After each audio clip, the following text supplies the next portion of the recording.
Subscribe करे खातिर लाल button दबाई और भोजपुरी के ताजा अपडेट पहले पावे खातिर घंटी वाला बटन दबाई। छपरा जिला भोजपुरी पर वालों के बहुत बहुत स्वागत बा। जी हाँ, अभी बहुत बड़ा खबर वालों के बीच आ रहा बाटे। जी हाँ, खबर ई बाटे कि पवन सिंह और अक्षरा सिंह मुंबई में सिनेमा हॉल में गइल बा लोग फिल्म देखे खातिर बाहुबली 2। ओकर बाद पवन सिंह के दिलासा जागिल बा, मन में विश्वास आशा जागिल बा। अब बहुत जल्द एगो बड़ खबर वालों के बीच बता दी कि पवन सिंह लेके आ रहा बने बाहुबली।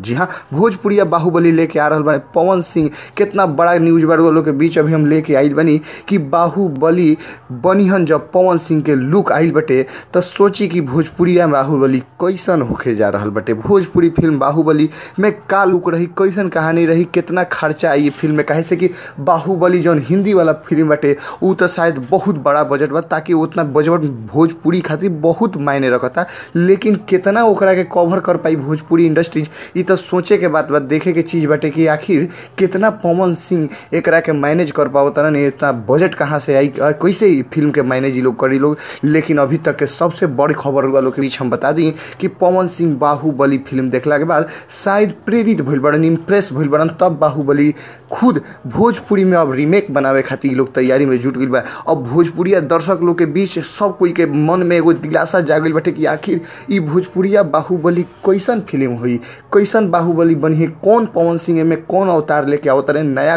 का अद्भुत कुछ करे जा रहा बन।